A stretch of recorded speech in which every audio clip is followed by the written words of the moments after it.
Queridas irmãs, queridos irmãos, boa noite a todos. E aqueles que nos acompanham pelas redes sociais, sejam todos muito bem-vindos a mais um estudo evangélico à luz da doutrina espírita. Inicialmente, façamos uma prece e aqueles que estão em casa, se quiserem e puderem colocar uma vasilha com água para ser fluidificada. O instante é esse. Elevando o nosso pensamento até Deus, até Jesus, aos nossos mentores, os nossos anjos guardiões, para que eles nos inspirem, nos guiem, nos dê a força necessária para caminharmos nessa estrada evolutiva na qual estamos e aproveitarmos o estudo evangélico desta noite, que é a conversão de Saulo.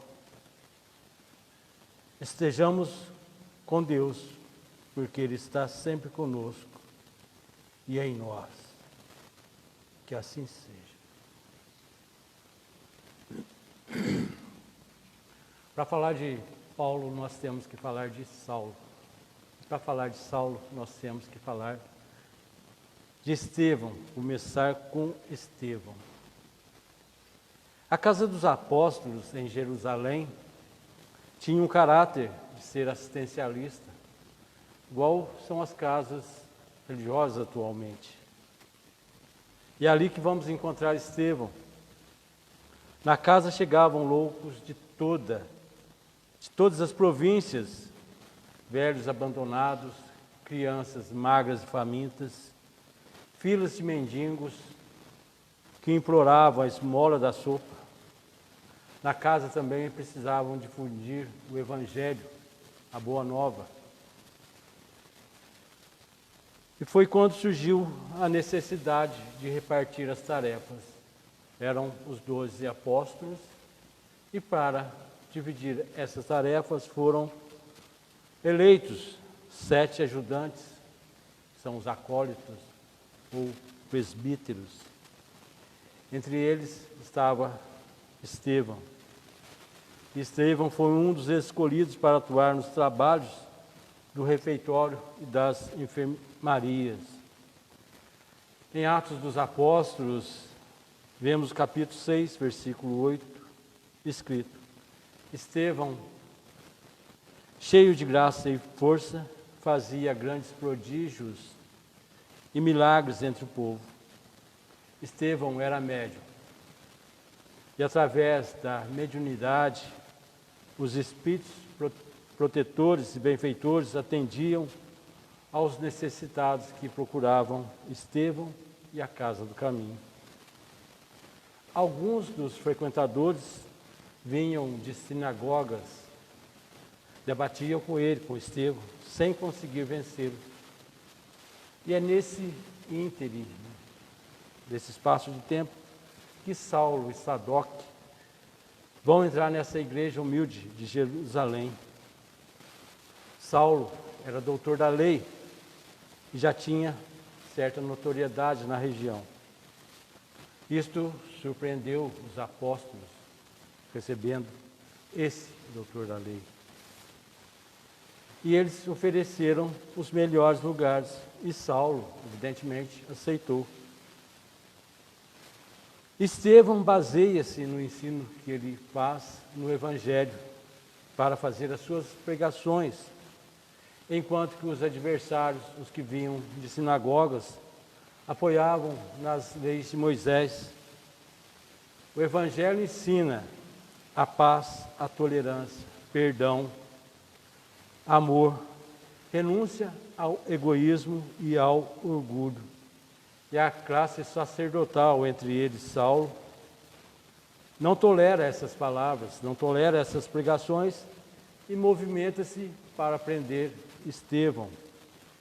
Assim como fizeram com Jesus, usam de falsas testemunhas e de falsos testemunhos Estevão não foi nas sinagogas para discutir com os doutores, com os que eram adeptos das sinagogas.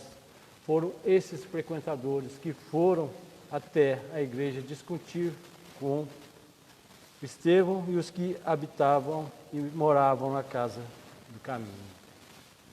A oratória de Estevão surpreende Saulo. E Saulo fica indignado e parte para um embate verbal, uma discussão com Estevão. Estevão movimentamente se assusta, mas fica imperturbável. Os olhares se cruzam, de Estevão e de Saulo. O de Saulo é cheio de ódio e revolta. O de Estevão resplandece amor e perdão. Então Estevão é acusado e conduzido ao Sinédrio. O Sinédrio era o conselho onde se reuniam os sacerdotes, os anciãos e os escribas e decidiam os assuntos de Estado e religião. Este conselho vai julgar o pregador da Igreja do Caminho, julgar Estevão. É um julgamento importante. E Saulo tem muito interesse nele. E ele também, por ser o primeiro julgamento, o primeiro processo, depois que o profeta carpinteiro de Nazaré, e que tinha sido crucificado, vai ter esse desfecho. O julgamento de Jesus deixou muitas dúvidas, e esse julgamento de Estevão talvez reparasse essas dúvidas, o que não aconteceu. Aí o sumo sacerdote expôs a peça acusatória diante da Assembleia. Elegeu Saulo juiz da causa. Depois de apresentada a peça acusatória, perguntou a Estevão: são assim essas coisas? Estevão é acusado de blasfêmia, calúnia e feitiçaria. Assim como no primeiro embate lá na casa do caminho, Estevão mantém a serenidade e o juiz do caso, que é Saulo, mantém a descompostura. A condenação de Estevão já estava preparada, assim como a de Jesus já estava preparada.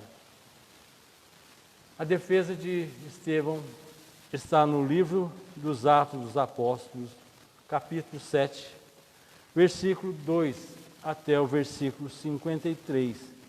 É uma síntese da história de Israel, da presença de Deus, da perseguição aos profetas, o que enraiveceu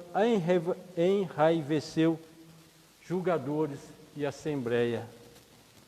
E Estevão começa o discurso dele e, numa síntese muito resumida, é o que eu vou expor aqui.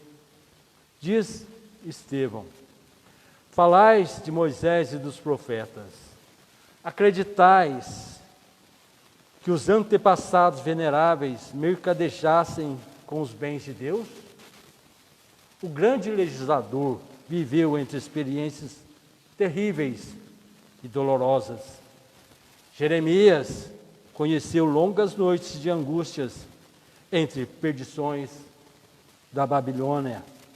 Amós era pobre pastor, filho do trabalho e da humildade.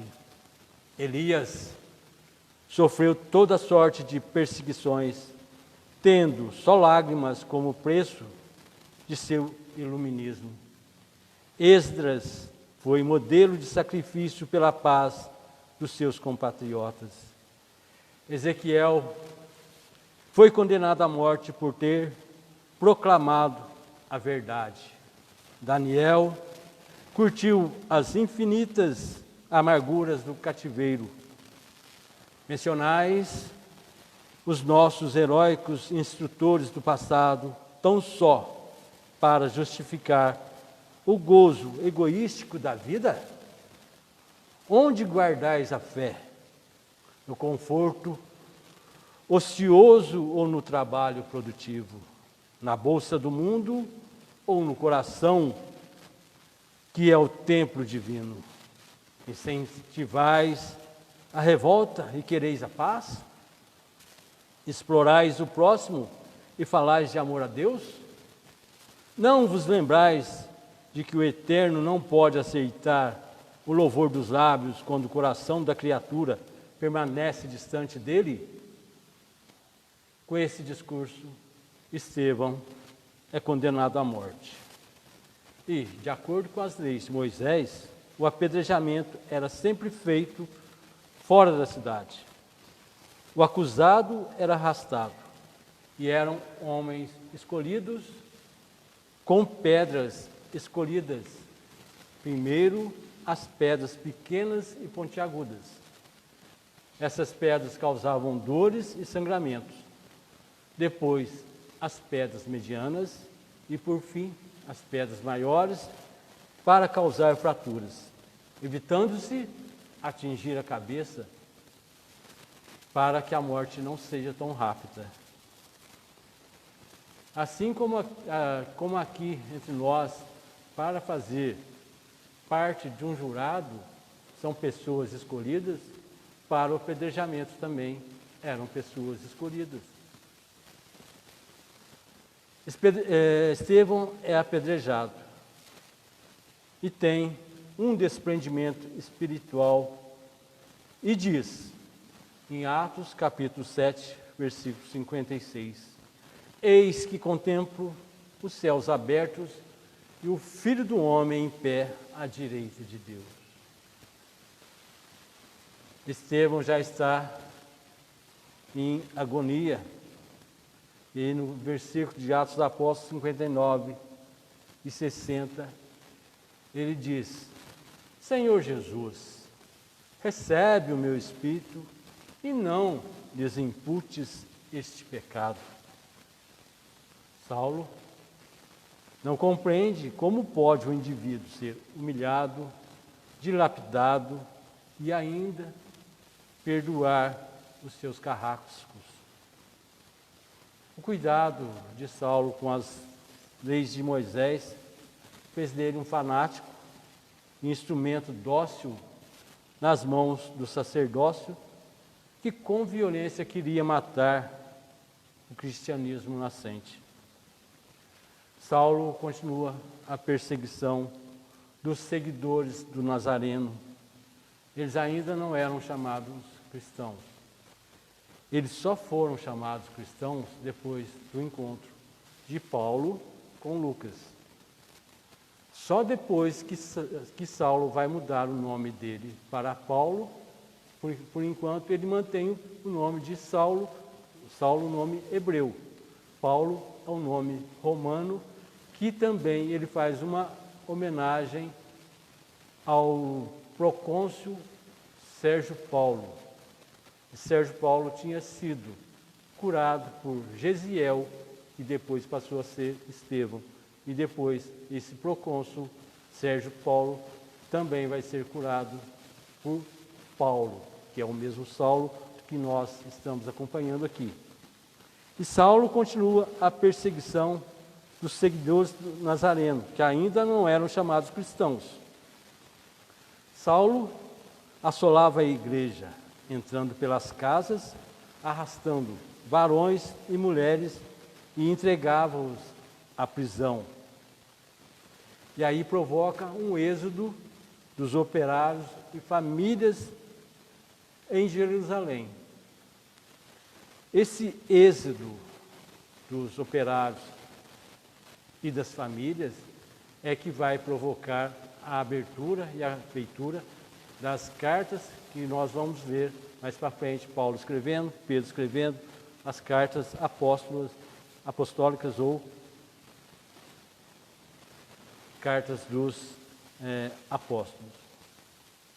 E Saulo, respirando ameaça e morte contra os discípulos do Senhor, apresentou-se ao sumo sacerdote.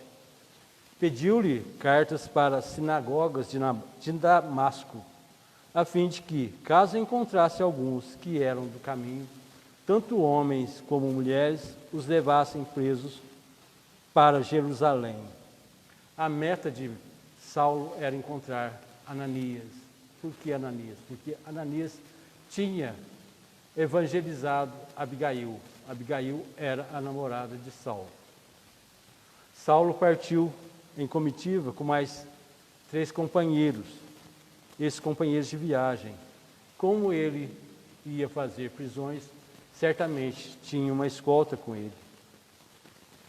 E indo no caminho, aconteceu que, chegando perto de Damasco, subitamente surge um resplendor do céu, um clarão, e caindo por terra, ouviu uma voz que lhe dizia: Saulo, Saulo, por que me persegues? Saulo caiu do cavalo, literalmente, ou poderia ser do camelo. Nas proximidades de Damasco, ele recebe o convite de Jesus. Esse convite para que seja um trabalhador da causa, já que ele serviu com tanto afinco a Moisés, por que não servir também a Jesus?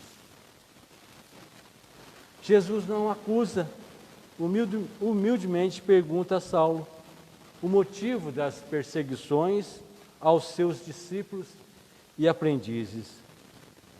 Os companheiros de Saulo nada veem e nada ouvem, só aquele clarão, e Saulo de joelhos, com voz trêmula e medrosa, dizer: Quem é, Senhor? Saulo escuta: Eu sou Jesus, a quem persegues. Não recalcitres contra os aguilhões, isto é, não resista mais aos chamados. Este encontro é decisivo para Saulo. Ele percebe a grande transformação que acontece e pergunta: O que queres que eu faça? São essas palavras: O que queres que eu faça? Que muda todo o traçado de uma vida, de muitas vidas. Saulo começa a mudança dele no primeiro encontro com Estevão, na Casa do Caminho. Aumenta essa mudança no segundo encontro no Sinédrio. Aprofunda essa mudança na lapidação de Estevão e culmina no encontro com Jesus. Alguns de nós ainda sofremos perseguições. Alguns de nós estamos na nossa estrada de Damasco. Alguns de nós já encontramos a nossa estrada de Damasco.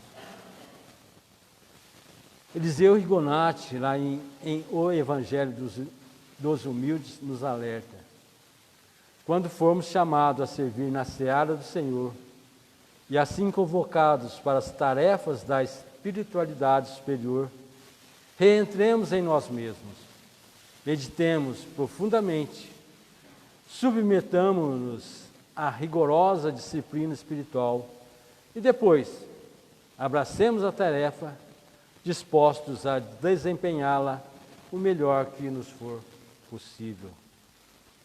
Senhor, o que queres que eu faça? Que farei, disse Saulo a Jesus, compreendendo o mandamento do esforço que lhe cabia. E o mestre determina que o companheiro se levante para a sementeira de luz e de amor através do próprio sacrifício. Se formos chamados à fé, não recorramos às forças divinas suplicando privilégios, que justifica nossa permanência na estagnação espiritual. Procuremos, Senhor, com serviço, que a sua infinita bondade nos reserva e possamos caminhar vitoriosos para a sublime renovação. Saulo entra em Damasco e aguarda. Permanece 3 dias sem ver e sem comer. E não bebeu também nesses 3 dias. Isto é uma rigorosa disciplina espiritual. momento de passar a vida limpa. Orou com fervor, recorreu a Deus para que não ficasse sem socorro. Pediu a Jesus que lhe clareasse os pensamentos. E em Damasco tinha um discípulo, que é o Ananias, a quem Saulo foi em perseguição. Ananias também era médium, e por meio da mediunidade recebe o aviso de ir até a estalagem onde Saulo está hospedado. Ananias tem medo, né? Ananias tem receio. Saulo era conhecido como perseguidor feroz, mas o Senhor disse: vai, porque este é um vaso escolhido. Eu vou mostrar o que é preciso para a propagação da nova doutrina. Se fosse conosco hoje, nós faríamos. Vamos mostrar para o Paulo com quantos paus se faz uma canoa, não é assim? Mas Jesus, na sua infinita bondade, diz: eu vou mostrar o que é preciso para a propagação da nova doutrina. Ao convocar Saulo para a missão evangélica, Jesus, mais uma vez, dá lição de perdão, misericórdia. Perdão pelas perseguições, misericórdia para que Saulo não caísse nas redes trevosas do mal em que ele estava. Saulo teria que trabalhar, e muito, e foi o que ele fez. E Ananias foi e entrou na casa e aplicou o que nós chamamos de passe, que é a imposição de mãos sobre Saulo para que ele recobrasse a visão. De acordo com o Atos dos Apóstolos, caíram como que escama dos olhos, e Saulo foi batizado, alimentando-se logo após. Ananias demonstra também humildade e obediência ao restabelecer a saúde do perseguidor. Depois de longa conversa entre os dois, Ananias e Saulo, Saulo recupera-se de vez e converte-se na defesa da doutrina do carpinteiro nazareno. E Emmanuel nos esclarece: se o mestre apareceu ao rabino de Jerusalém no esplendor da luz divina e imortal, se lhe dirigiu palavras diretas e inesquecíveis ao coração, porque não terminou o esclarecimento, ao invés disso, recomendou entrar em Damasco a fim de ouvir o que lhe convinha saber? E ele pondera: é que a lei de cooperação entre os homens é o grande e generoso princípio através do qual Jesus segue de perto a humanidade inteira pelos caminhos da inspiração. O Mestre ensina aos discípulos e consola-os através deles próprios. Quanto mais o aprendiz lhe alcança a esfera de influenciação, mais habilitado estará para construir-se e constituir-se em instrumento fiel e justo. Paulo de Tarso contemplou o Cristo ressuscitado em sua grandeza imperecível, mas foi obrigado a recorrer-se e a socorrer-se de Ananias para a tarefa redentora a que foi destinado. Essa lição deveria ser bem aproveitada por todos nós que esperamos a morte do corpo, querendo a transferência para os mundos superiores. Então, somente porque nós ouvimos maravilhosas descrições dos mensageiros divinos, meditando o ensinamento, perguntemos o que faríamos nas esferas mais altas, se ainda não nos apropriamos dos valores educativos que a Terra nos pode oferecer. Mais razoável praticarmos a luta edificante de cada dia, aqui na Terra, porque o trabalho sincero da cooperação fraternal recebemos de Jesus o esclarecimento acerca do que nos convém fazer. Nós esperamos por Jesus. Jesus também espera por nós. Ninguém acredite que o mundo se evolua sem almas evoluídas. O Mestre, para estender a sublimidade do seu programa salvador, pede braços humanos que o realizem e intensifiquem. E desde o primeiro dia da Boa Nova, convida, insiste e apela junto das almas para que se convertam em instrumentos de sua divina vontade, dando-nos a perceber que a redenção procede do alto, mas não se concretizará entre as criaturas sem a colaboração ativa dos corações de boa vontade. Ainda que Jesus apareça, surja pessoalmente, buscando alguém para a sua lavoura de luz, igual aconteceu com Saulo, o Mestre não dispensa a colaboração dos servidores encarnados. Depois de visitar o doutor de Tarso, diretamente ele procura Ananias para socorrer um novo discípulo. Por que razão Jesus se preocupou em acompanhar o recém-convertido, assistindo em pessoa? É que a humanidade não pode iluminar-se e progredir sem o Cristo. O Cristo não dispensa os homens na obra de soerguimento e sublimação do mundo.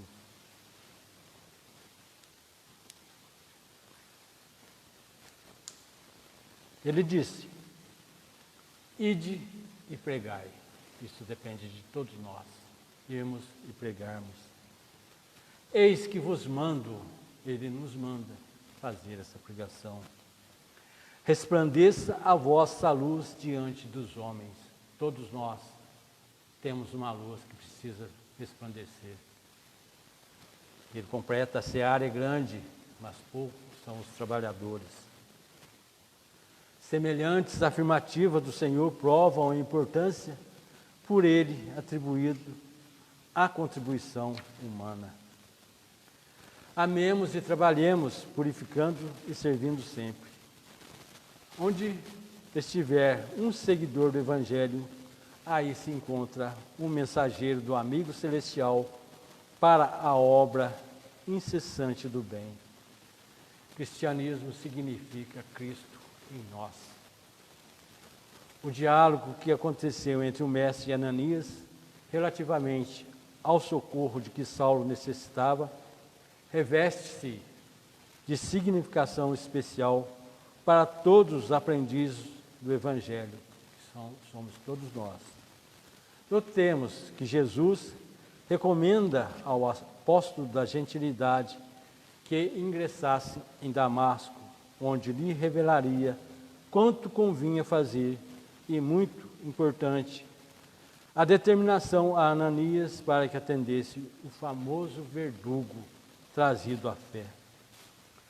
O apelo do céu ao cooperativismo faz parte da lição.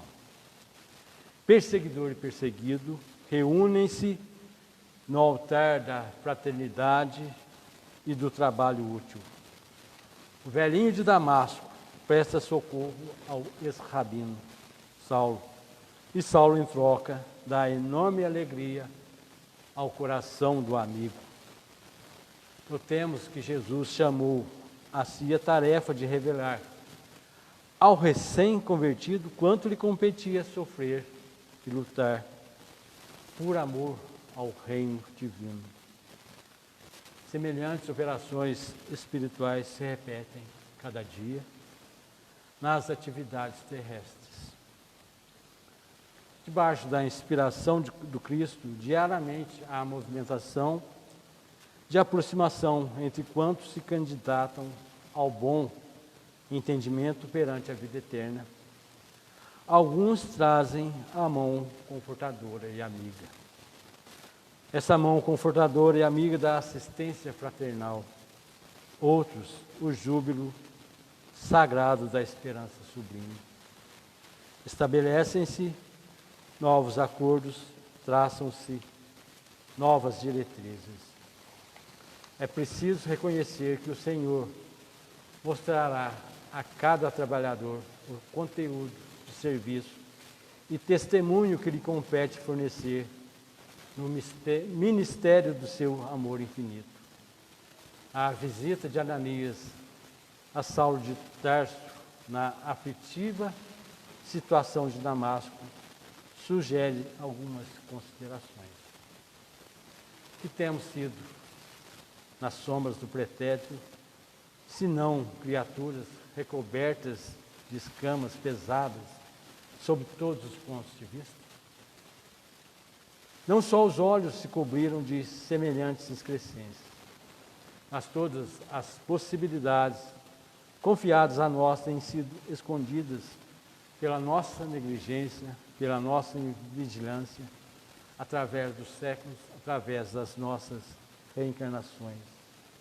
Mãos, pés, língua, ouvidos, todos os poderes da criatura, desde milênios, permanecem sob o venenoso revestimento da preguiça, do egoísmo, do orgulho, da idolatria e da insensatez.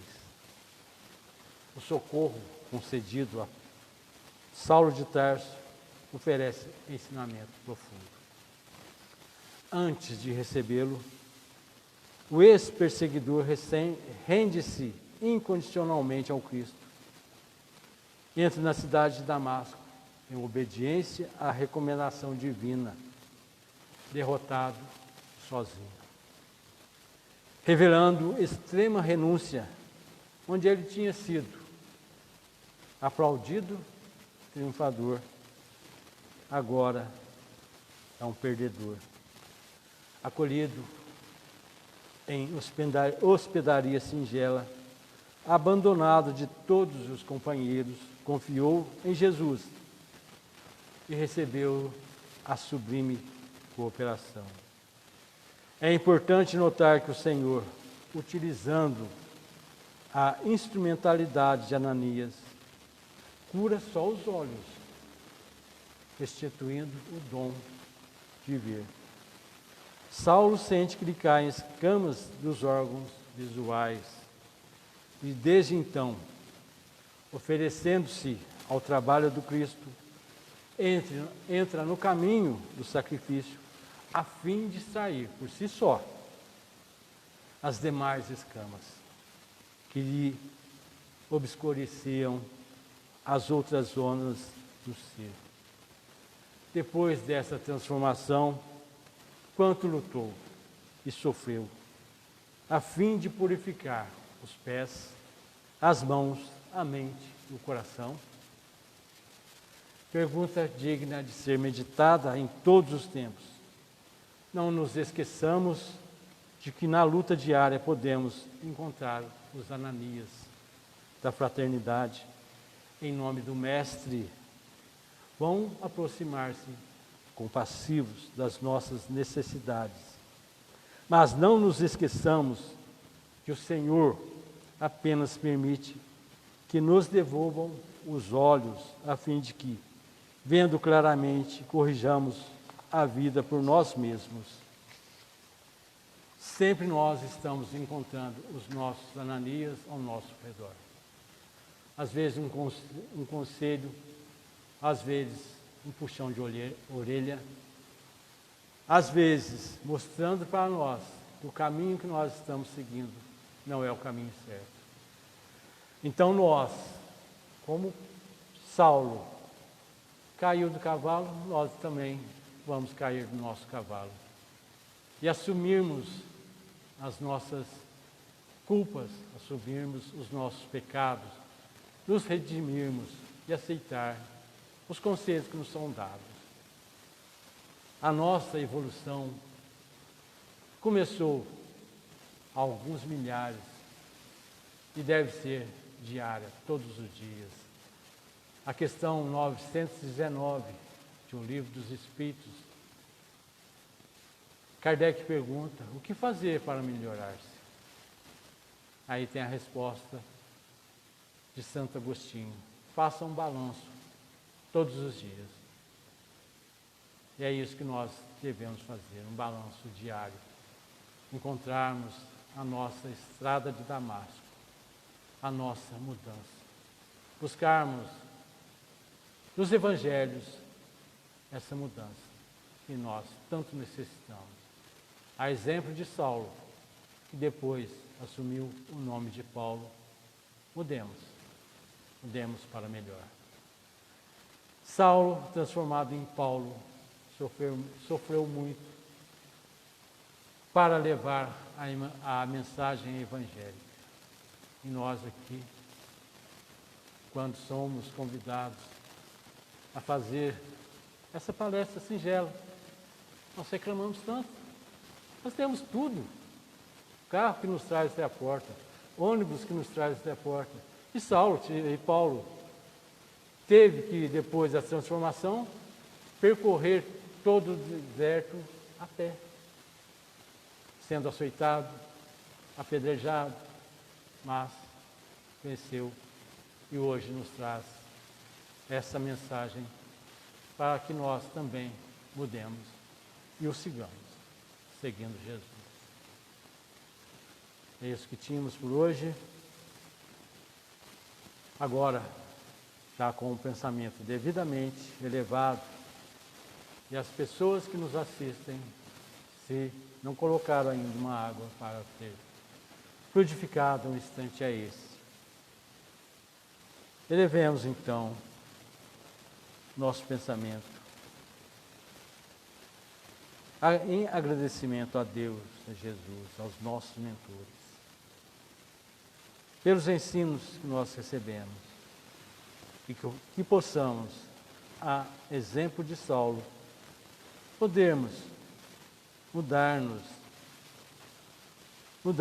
para melhor e podermos levar o Evangelho, pois foi isso que Jesus disse através de Marcos: ide e evangelizai. Não percas a tua fé entre as sombras do mundo, ainda que os teus pés estejam sangrando.